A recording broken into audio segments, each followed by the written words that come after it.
போகிறோம். முதல் நாள் அந்த ஜீவனை குறித்து நம்ம தியானிச்சோம். கர்த்தர் மண்ணினால மனுஷனை செய்து அதுக்கு சுவாசத்தை ஊதினார்.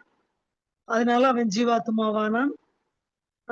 ஆதாம் ஏவாள தோட்டத்துல அப்படி வைத்திருந்தார். அவன் கீழ்ப்படியாமையினால தள்ளப்பட்டு போனான். அதுவரை அவருடைய ஜீவன் அவனுக்குள்ள இருந்தது. அவன் பாவம் செய்ததுனால அந்த ஜீவனை அவன் இழந்து போயிட்டான். அதுக்கப்புறம் ஆண்டவர் மனுஷனா பூமியில சிலுவை மூலமா அவருடைய ஜீவனை தந்தார். அது 1 யோவான் 5:11 சொல்லுது, அது நித்திய ஜீவனை தந்தருளினார். 5:12 சொல்லுது, குமாரனை உடையவன் ஜீவனை உடையவன். இப்ப இதுல என்ன தெரியுது?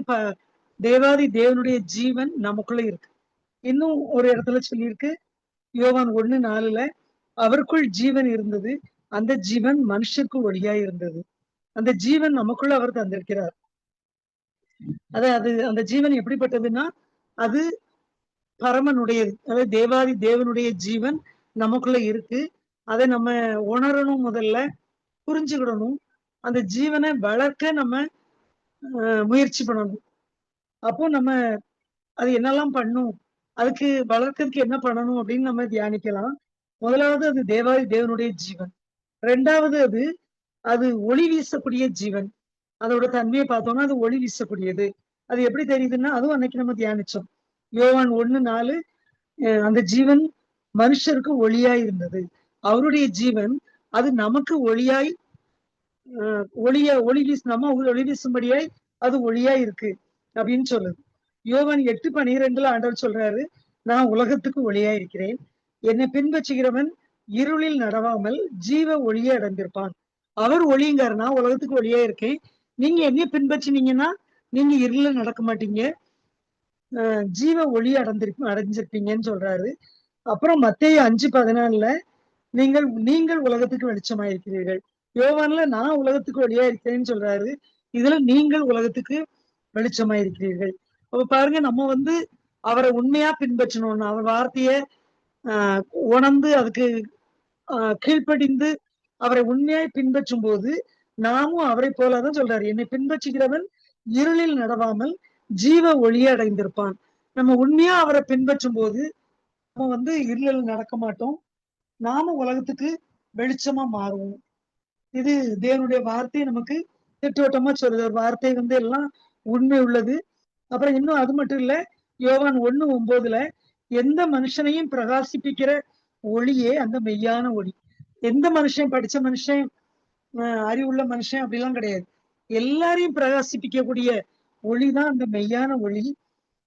அந்த ஒளி நமக்குள்ள இருக்கிறது. அப்புறம் இன்னும் 2 கொரிந்தியர் 4:6 எங்கள் இருதயங்களில் பிரகாசித்தார் அப்படின்றது.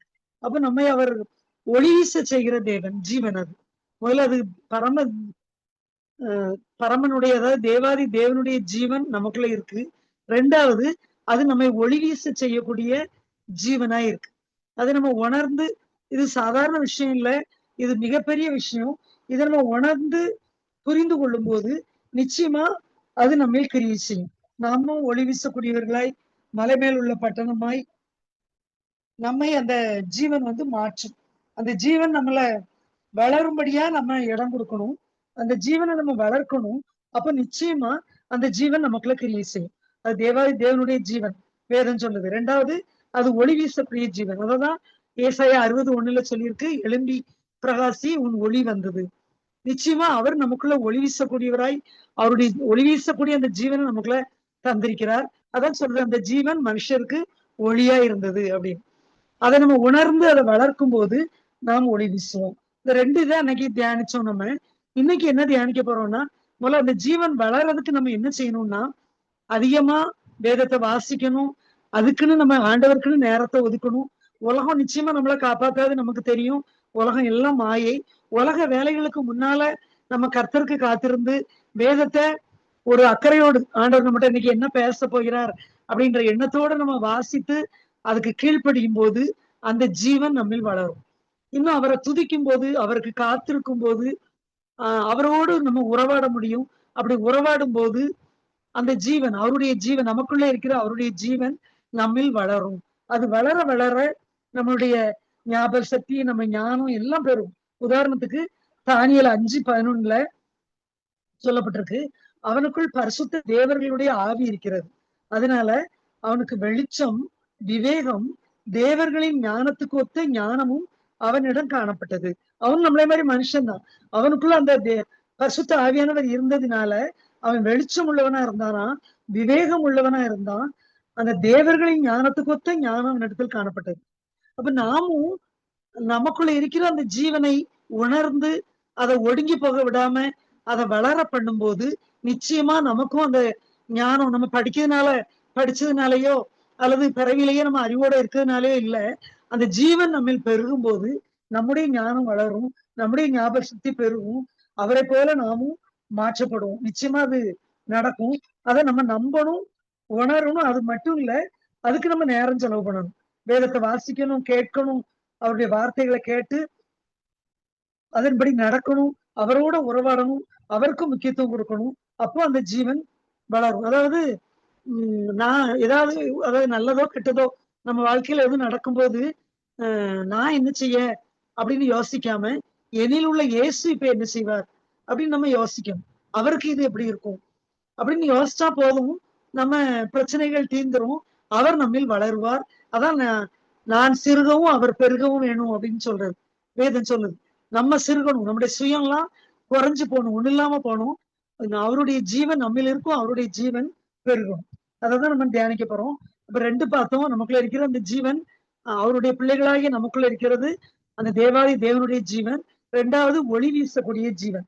அதுக்கு வசனங்களை பார்த்தோம். இது நம்ம முன்னாலே தியானிச்சது, அதனால சுருக்கமா சொல்லிட்டு போறேன். இன்னைக்கு என்ன தியானிக்க போறோம்னா 3வது அந்த ஜீவனை குறித்து. அந்த ஜீவன் நமக்கு ஒரு பரம திருப்தியை தரும். அந்த ஜீவன் அந்த ஜீவனை நம்ம காத்து கொண்டால் அல்லது அதை வளர்த்தா ஒரு பெரிய திருப்தியை, ஒரு பெரிய ஆனந்தத்தை அது கொடுக்கும். அது பார்த்தோம்னா உலகம் தரக்கூடாத சந்தோஷம், சமாதானம், திருப்தி அந்த ஜீவனால் நமக்கு உண்டாகும். யோவான் 4வது அதிகாரம் 13, 14 வசனங்கள்ல சொல்லியிருக்கு. நான் கொடுக்கும் இந்த தண்ணீரை நீ பருகிறவனுக்கு ஒரு காலம் தாகம் உண்டாகாது. அதே மாதிரி யோவான் 6:35 ஜீவ அப்பம் நானே, என்னை உட்கொண்டால் உங்களுக்கு ஒரு நாள் பசி வராது அப்படின்றாரு. ஆனா உலகத்தில் உள்ள காரியங்கள் எல்லாம் நம்ம என்னைக்காவது தண்ணி குடிச்சா திருப்பி தாகமே வராம இருக்குமா? இல்ல. அந்த தண்ணி நமக்கு திருப்தியை தராது. சாப்பிட்டோம்னா கொஞ்ச நேரம் பசி நிற்கும், அடுத்து ஒரு 2-3 மணி நேரத்துல திரும்ப பசி வரும். அப்போ அது நமக்கு திருப்தியை தராது. இன்னும் எதா இருந்தாலும் கண்களால ஒரு நம்ம ஒரு அறிவுனால சினிமாவுக்கு எல்லாம் போயிருப்போம். போனா சினிமா பார்த்துட்டோம், போதும், இனிமே நம்ம பார்க்கவே வேண்டாம் அப்படின்ற மாதிரி ஒரு திருப்தி வருமா? மனுஷங்களுக்கு வராது. எதுலையுமே உலக காரியத்துல திருப்தி கிடையாது. அதான் பிரசங்கி 1:8 சொல்லுது, காண்கிறதினால் கண் திருப்தி ஆகிறது இல்லை, கேட்கிறதினால் செவி நிரப்பப்படுகிறதும் இல்லை. நம்ம உலகத்துல ஒரு நாளும் நமக்கு திருப்தி வராது.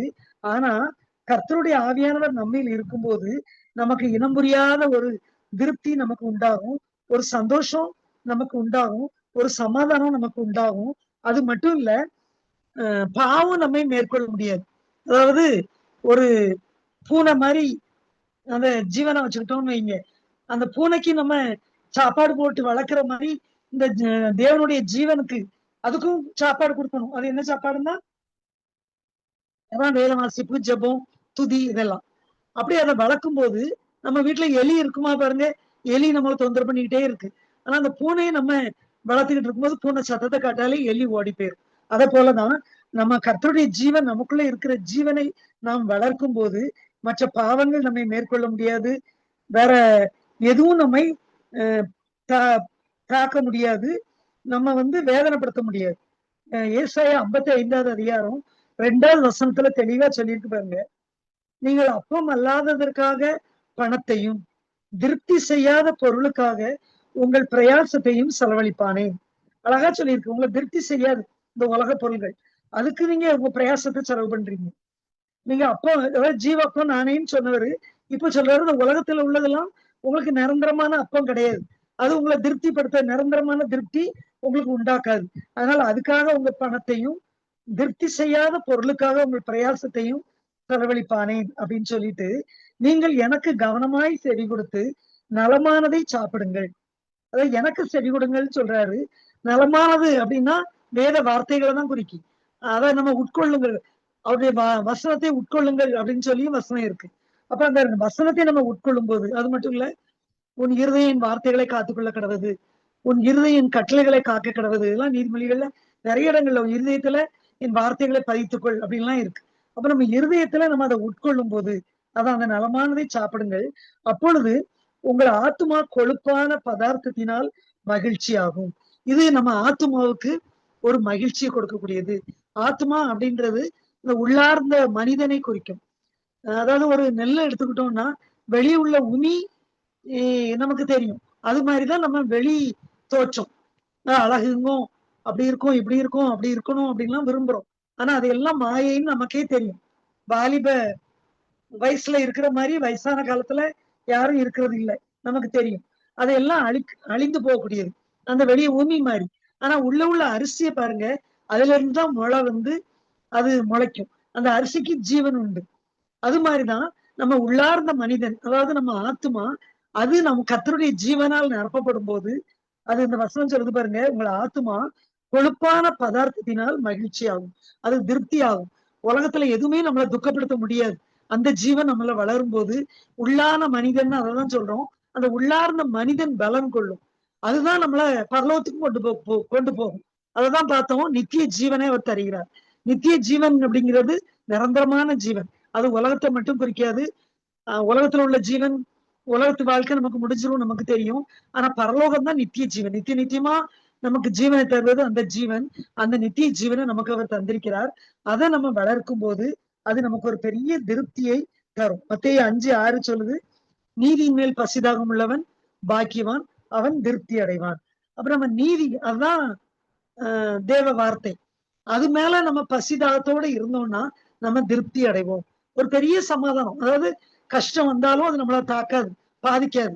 ஆண்டவர் நமக்குள்ள அவருடைய ஜீவன் நம்மில் பெருகும் போது ஒரு பெரிய திருப்தி நம்மில் உண்டாகுத நம்ம உணர முடியும். எதுவும் நம்மை சேதப்படுத்த முடியாது. நம்ம வந்து அப்படி ஒரு சமாதானமான வாழ்க்கை, ஒரு திருப்தி உள்ள வாழ்க்கை நம்ம உள்ளான மனிதனுக்குள், நம்ம ஆத்மாவில் ஒரு திருப்தி உண்டாவதை நம்ம உணர முடியும். அப்புறம் நீதிமொழிகள் 27:7 சொல்லுது, திருப்தி அடைந்தவன் தேன்குட்டையும் மிதிப்பான் அப்படின்னு. ஆமா ஆமா, நம்ம ஆண்டவருக்குள் திருப்தி ஆயிட்டோம்னா, அந்த தெய்வீக சந்தோஷத்தாலும் சமாதானத்திலையும் நிறைந்து திருப்தி ஆயிட்டோம்னா, தேன்குடு போன்ற அந்த பாவங்களை எல்லாம் நம்ம மிதித்து தள்ள முடியும். அது நம்மை மேற்கொள்ள முடியாது. அப்படிப்பட்ட ஒரு உலகம் தராத ஒரு திருப்தியை தருவது அந்த ஜீவன். அது இந்த மூணாவது. நான் கொஞ்சம் சுருக்கமா வேகமாவே சொல்லிட்டு போறேன். அந்த ஜீவனை நம்ம வளர்த்தோம்னா உண்மையில எதுவும் நம்மை தாக்க முடியாது, எதுவும் நம்ம வந்து வேதனைப்படுத்த முடியாது, நம்ம திருப்தியை மாற்ற முடியாது. இதுக்கு நம்ம என்ன செய்யலாம்னா, இந்த ஜீவனை வளர்க்க ஒரு வாரத்துல ஒரு நாள் உபவாசம் போடணும். தினம் ஒரு 2 மணி நேரமாவது காலையில வேதம். ஒருவேளை நம்ம 5 மணிக்கே அல்லது 6 மணிக்கே உலக வேலையை தொடங்கணும்னு வைங்க, 4 மணிக்கு எழுந்திருந்து கர்த்தருடைய பாதத்துல காத்திருக்கணும். நிச்சயமா அப்படி இருக்கும்போது நம்ம வாழ்க்கையில ஒரு பெரிய மாற்றம் உண்டாகும்.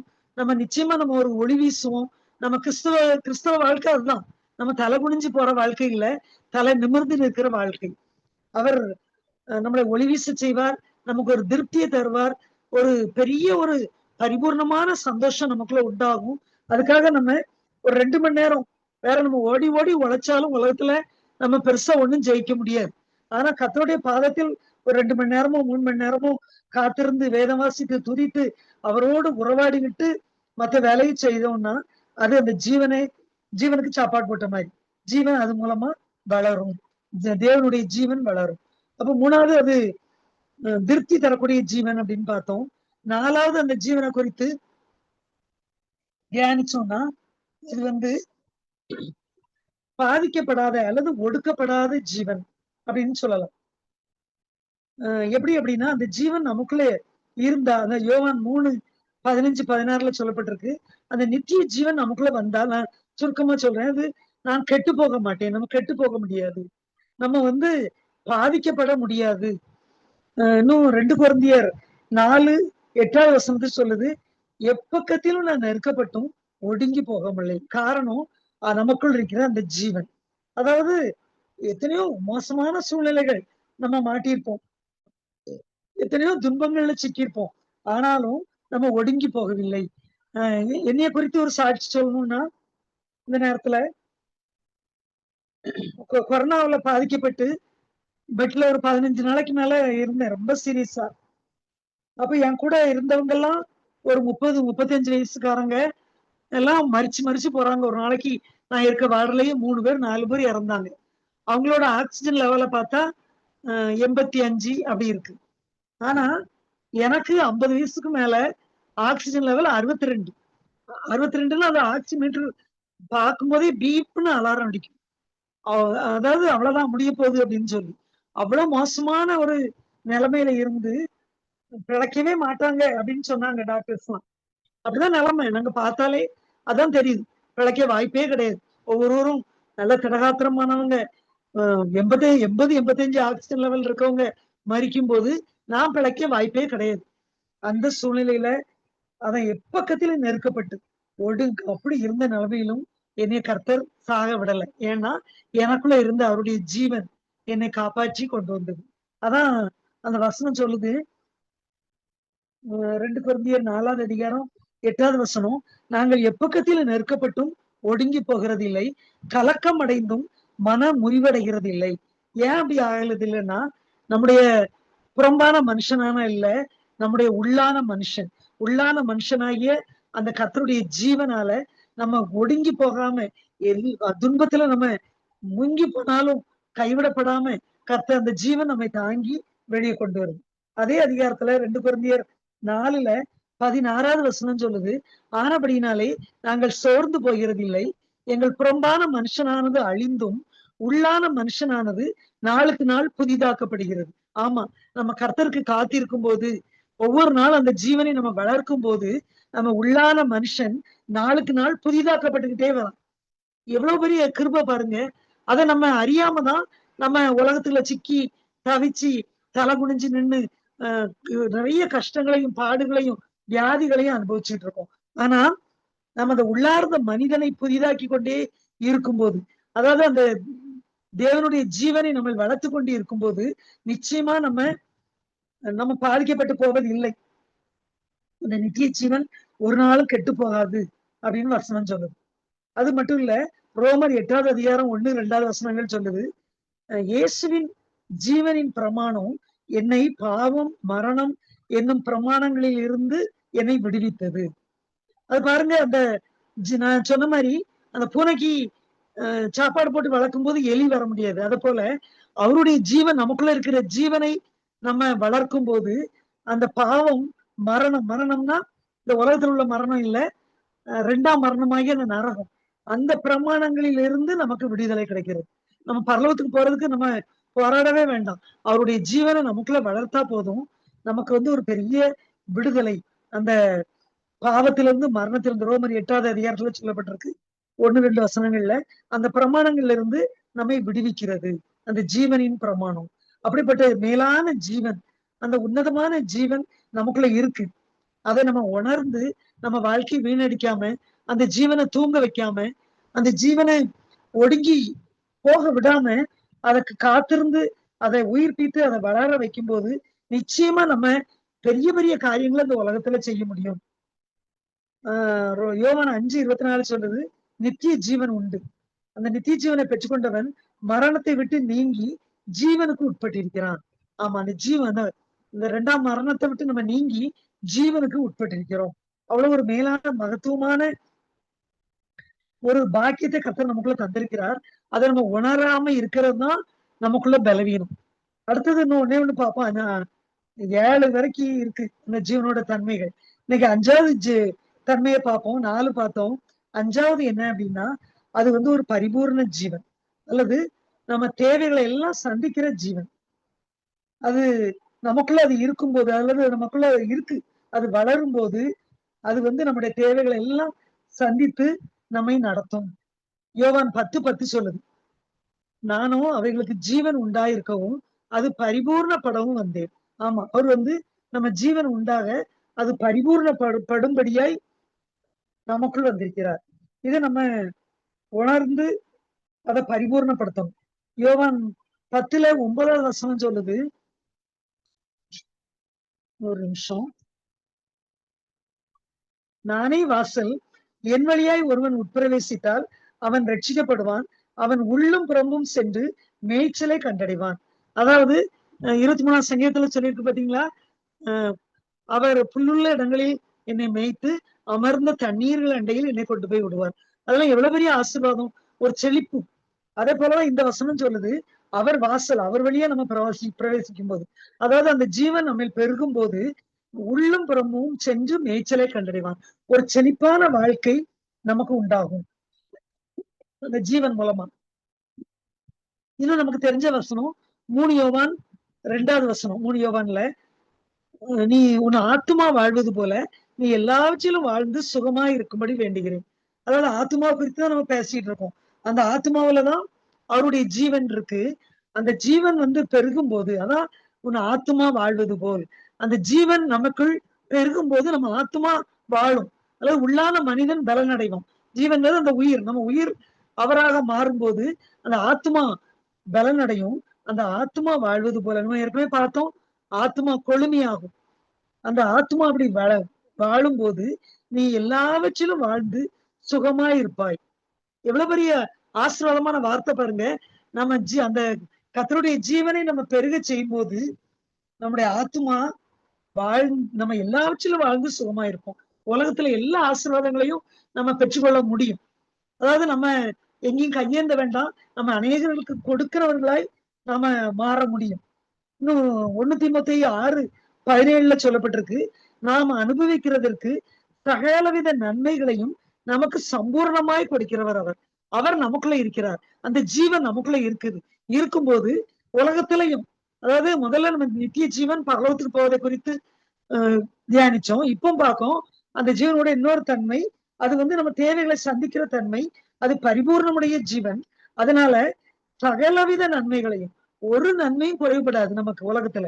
சகலவித நன்மைகளையும் நமக்கு சம்பூரணமாய்னா நிறைவாய் கொடுக்கிறவர். அப்படிப்பட்ட ஒரு ஜீவன் நமக்குள்ள இருக்கு. நம்ம தான் அதை தூங்க வச்சுக்கிட்டு, அதை வளர விடாம, அதை மட்டுப்படுத்தி வச்சுக்கிட்டு, இந்த பாடு, கஷ்டம், கவலை, கண்ணீர், வியாதின்னு சொல்லிட்டு அலைஞ்சுக்கிட்டு இருக்கோம். அப்ப அதை நம்ம உணரும் போது இதுதான் நமக்குள்ள அந்த புது பலன், உள்ளார்ந்த மனிதனில் ஒரு புது பலன் உண்டாகும். அப்போ நம்ம உலக வாழ்க்கையில ஒரு செழிப்பு உண்டாகுது. பரலோகத்துக்குலயும் நிச்சயமா நம்ம போக முடியும் அந்த ஜீவன் வளரும் போது. இன்னும் அந்த எபேசியர் 3வது அதிகாரம் 20வது வசனம் சொல்லுது, நாம் வேண்டிக் கொள்கிறதற்கும் நினைக்கிறதற்கும் மிகவும் அதிகமாய் கிரியை செய்கிற வல்லமை அது நமக்குள்ளதான் இருக்கு, அந்த ஜீவனுக்குள்ள இருக்கு. அந்த ஜீவனை நம்ம வளர வளர, அது வளர்க்க வளர்க்க, நாம் வேண்டிக் கொள்ளுகிறதற்கும் நினைக்கிறதற்கும் மிகவும் அதிகமா, இதெல்லாம் வசனம் நமக்கு இருக்கு, நமக்கு தெரியும். ஆனா அது எப்போ ஏன் நமக்கு அதெல்லாம் நிறைவேறல அப்படின்னா, அவருடைய ஜீவன் நம்மில் வளரல, அவருடைய ஜீவன் நம்மில் பெருகல. நாம நாம் குறுகி அந்த ஜீவனை நம்ம வளர்க்கல. அதனாலதான் நம்ம குறுகி போய் இருக்கோம். அப்ப அதை வளர்க்கும் போது, அதுக்கு காத்திருக்கும் போது, அவரோட உறவாடும் போது, அவருக்கு தேவையானதை நம்ம செய்யும் போது, நிச்சயமா நமக்கு வேண்டிக் கொள்கிற எல்லாத்துக்கும் நினைக்கிறதுக்கும் அதிகமாய் உலகத்திலையும் தருவார், பரலோகத்துக்கும் நம்ம போக முடியும். சங்கீதம் 27:13 சொல்லுது, நானும் ஜீவனுள்ளோர் தேசத்திலே கர்த்தருடைய நன்மையை காண்பேன். ஆமா, கர்த்தருடைய நன்மையை நம்ம காண முடியும் அந்த ஜீவன் வளரும் போது. அதாவது 2 மணி நேரம் 3 மணி நேரம் காலையில அவரோட உறவாடி வேதம் வாசிச்சு ஜெபிப்போம். அது மட்டும் இல்ல, அதுக்கு மேலையும் நம்ம நடமாடும் போது, வேலை செய்யும் போது அவரோட பேசிக்கிட்டே இருக்கலாம். அன்னைக்கு ஒண்ணு பார்த்தேன், நம்ம பெருக்கிறோமா, அப்போ ஏசப்பா இந்த இடம் கிளீன் ஆக்குறேனா, இதை போல என் உள்ளம் சுத்தமாகணும். பாத்திரம் கழுவுறோமா, இந்த பாத்திரம் சுத்தமாகிறது போல என் இருதயம் சுத்தமாகணும். ஒவ்வொரு காரியத்திலையும் அவரோட உறவாடிக்கிட்டே நம்ம என்ன வேலை செய்தாலும், பாலை காய்க்கோமா, இந்த பால் வெள்ளையா இருக்கிற மாதிரி என் இருதயம் வெள்ளையா இருக்கணும்ப்பா இப்படின்னு சொல்லி நம்ம செய்யற வேலையிலையும் அவரை ஈடுபடுத்தி, ஒரு ட்ரெஸ் போடணுமா, ஏசப்பா இன்னைக்கு என்ன ட்ரெஸ் போடணும்னு சொல்லித்தாங்க, அந்த அளவுக்கு நம்ம அவரோட ஒன்றாயிரும் சொல்லி தருவார். அவர் சித்தப்படி நம்ம விருப்பங்களை உண்டாக்குவார். சின்ன காரியத்துல இருந்து பெரிய காரியம் வரைக்கும் அந்த ஜீவனுக்கு நம்ம முக்கியப்படுத்தும் போது அந்த ஜீவன் பெருகிட்டே இருக்கும். அது கிரியை செய்யும், அது நம்மை ஆளுகை செய்யும், அது நம்மை வழி நடத்தும், அது நம்மை ஆசீர்வதிக்கும். அது இம்மையில் மாத்திரமல்ல, மறுமைக்கும் நம்மை கொண்டு போய் சேர்க்கும். அதான் சொல்லியிருக்கு நித்திய ஜீவன். அந்த நித்திய ஜீவன் நமக்குள்ள இருக்கிறது. நித்திய ஜீவனை தந்திருக்கிறேன் அப்படின்னு அவர் வாக்கு பண்ணியிருக்கிறார். அந்த அந்த ஜீவன் அவருடைய ஜீவன். அது நமக்கு ஒளியா இருக்கிறது. அது நம்மை திருப்திப்படுத்தக்கூடியதா இருக்கிறது. அது ஒடுங்காத ஜீவன். எதுவும் அதை ஒடுக்க முடியாது. எப்படி ஒரு நிலக்கடலை வேர்க்கடலை எடுத்து அந்த தோல் மாதிரிதான், அல்லது நெல்லில் உள்ள உமி மாதிரிதான் நம்ம புறம்பான மனுஷன். யோபு வியாதி ஓட்டை எடுத்துக்கிட்டு நடுத்தெருல உட்கார்ந்து சொரிஞ்சிட்டு இருந்தார். அது புறம்பான மனுஷன்ல வந்த நோய். ஆனா அவர் உள்ளான மனுஷன் தெளிவா இருந்ததுனாலதான் திரும்ப எல்லாம் ரெட்டிப்பாய் அவருக்கு கிடைத்தது. உள்ளான மனுஷன்ல கர்த்தர் கர்த்தர் எடுத்தார். அவருடைய நாமத்துக்கு ஸ்தோத்திரம்னு சொல்ற அளவுக்கு அவர் தேவனோடு ஒன்றாயிருந்தார். அது போல நாமும் புறம்பான மனுஷனை பார்க்க வேண்டாம், இந்த உமியை பார்க்க வேண்டாம். உள்ள அரிசியாகிய அந்த உள்ளார்ந்த மனிதனை, அல்லது அந்த அரிசியாகிய கர்த்தருடைய ஜீவனை, நமக்கு அவர் கிருபையாய் தந்திருக்கிற அந்த ஜீவனை நாம் வளர்க்கணும். அப்பதான் நம்ம கிறிஸ்தவங்கள் ஆனதுல அர்த்தம் உண்டு. அல்லது நமக்கும் மற்றவங்களுக்கும் வித்தியாசம் தெரியாமலே போயிடும். நம்ம அதை நிச்சயமா வளர்க்கறதுக்கு நம்ம ஒப்பு கொடுப்போம். இன்னைக்கு ஒரு தீர்மானம் பண்ணுவோம். ஆண்டவரே, எனக்குள்ள இருக்கிற உங்களுடைய ஜீவனை வளர்க்க நான் அதிகமா காத்திருப்பேன். வாரத்துல ஒரு நாளாவது தனிப்பட்ட முறையில நம்ம உபவாசம் போடணும். தனிப்பட்ட முறையில ஆராதனை இதெல்லாம் விட்டுறக்கூடாது, கூட்டங்களை விட்டுறக்கூடாது. அது போக தனியா நாம ஆண்டவரோட உறவாடணும். அதிகாலையிலன்னா தொந்தரவு இல்லாம இருக்கும். அந்த அதிகாலை நேரத்துல கத்தரோட உட்கார்ந்து போன் தொந்தரவு, ஆட்கள் தொந்தரவு இல்லாம இருக்கும். அந்த நேரத்துல கத்தரோடு உட்கார்ந்து உறவாடணும். வேதத்தை வாசிக்கணும், தியானிக்கணும், கேட்கணும். அவர் பேசுவாரு, அவர் குரல் நம்ம கேட்க முடியும். ஏன் நம்ம கேட்கல அப்படின்னா, அவருக்கு நம்ம காத்திருக்கல. அவருக்கு காத்திருந்து அவரோட உறவாடி அவர் வேதத்தின் மூலம் அவர் வார்த்தைகளை தியானிக்கும் போது அவர் குரலை கேட்கலாம். அவர் எழுதின வேதம் அதை நம்ம வாசிக்கும் போது அவர் நம்மோடு இடைபடுவார், நம்மை நிரப்புவார், நம்மை பயன்படுத்துவார், நம்மை கொண்டு பெரிய காரியங்களை செய்வார். எல்லாரும் நம்ம ஒப்பு கொடுப்போம். அப்பதான் நம்ம கிறிஸ்தவங்க அப்படின்றத உலகத்தாருக்கும் நமக்கு ஒரு பெரிய வித்தியாசம் காட்ட முடியும். அதனால இதுக்கு ஒப்பு கொடுப்போம், தீர்மானிப்போம். கர்த்தர் நம்மை கொண்டு பெரிய காரியங்களை செய்வார். கர்த்தருடைய பரிசுத்த நாமம் மகிமைப்படுவதாக.